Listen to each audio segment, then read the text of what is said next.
We love free things. Free apps, free social media, free email, free cloud storage, free streaming trials, free games. Everywhere you look, something is being offered at no cost. And it feels like a win. But here's the uncomfortable truth. If you're not paying, you are the product.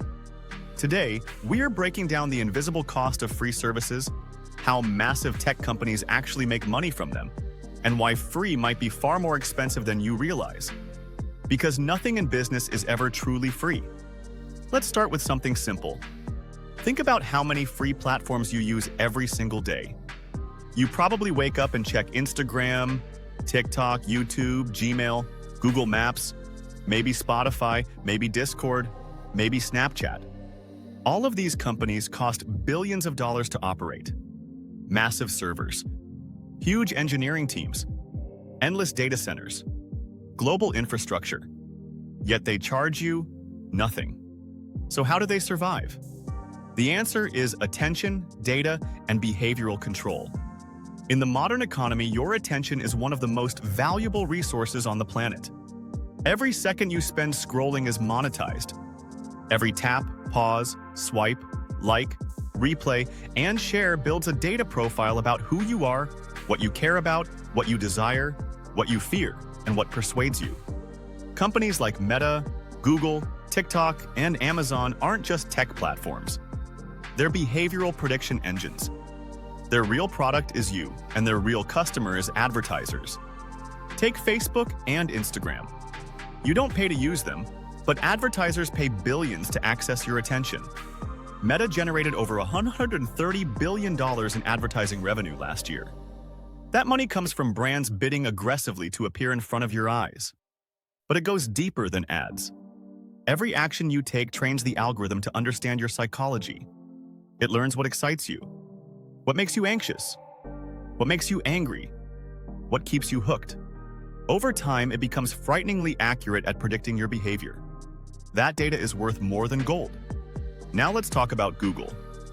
Google offers free email, free maps, free document editing, free video hosting, free search, free cloud storage, free analytics tools, and countless other services.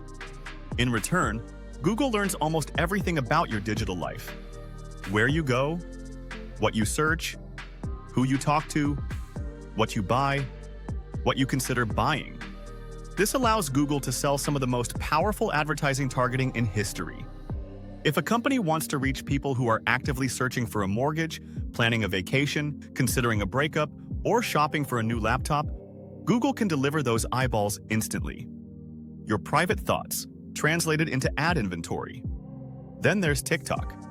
TikTok's algorithm is arguably the most powerful behavioral engine ever created. It doesn't rely heavily on who you follow. Instead, it studies micro-behaviors.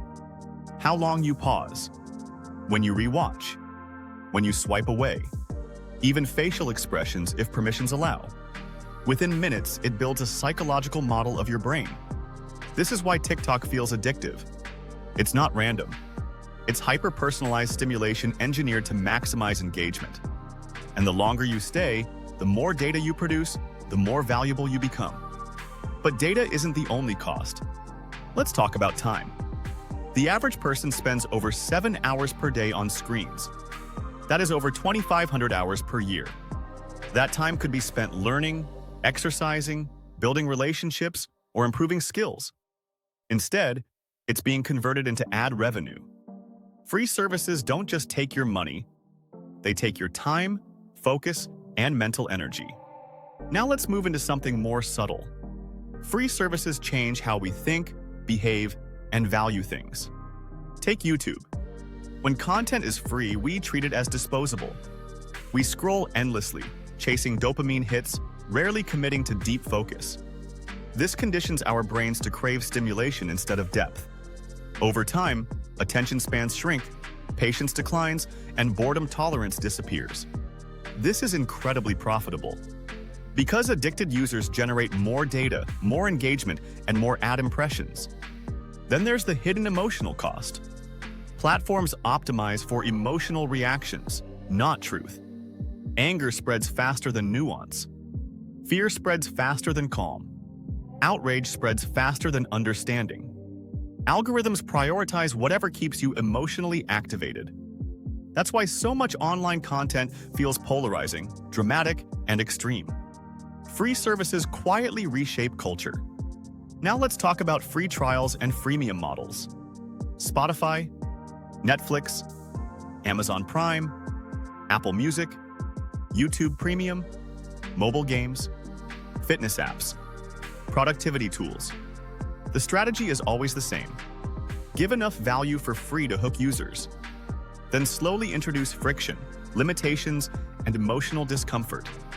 Ads increase, features disappear, convenience drops, and suddenly paying feels like relief. This is psychological anchoring. Once your brain becomes accustomed to a service, losing it feels painful. Paying feels easier than letting go. This is why free trials convert so well. By the time payment is required, you're already dependent. Now let's look at mobile games. Most mobile games are completely free, but they're engineered using behavioral psychology. Variable rewards, randomized loot boxes, time-limited bonuses, artificial scarcity, social comparison. These mechanics trigger dopamine loops that mimic gambling behavior. The result? A small percentage of users spend hundreds or even thousands of dollars.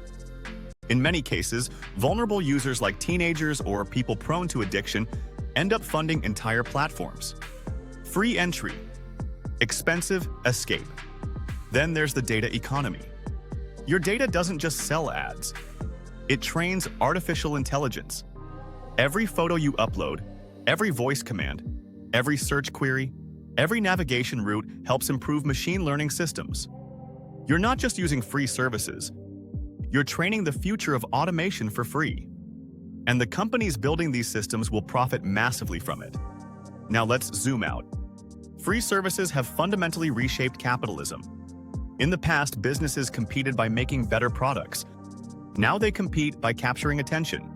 Success is measured not by customer satisfaction, but by screen time. This creates an economy where distraction is more profitable than improvement, where addiction is more valuable than well-being, where outrage is more profitable than peace, and where manipulation is more profitable than honesty. This doesn't mean free services are evil. They provide incredible value. Global communication, education access, creativity platforms, connection across borders, life-changing tools. But the trade-off is awareness. When you understand the true cost of free, you gain power. You start using platforms intentionally instead of habitually. You stop mindless scrolling.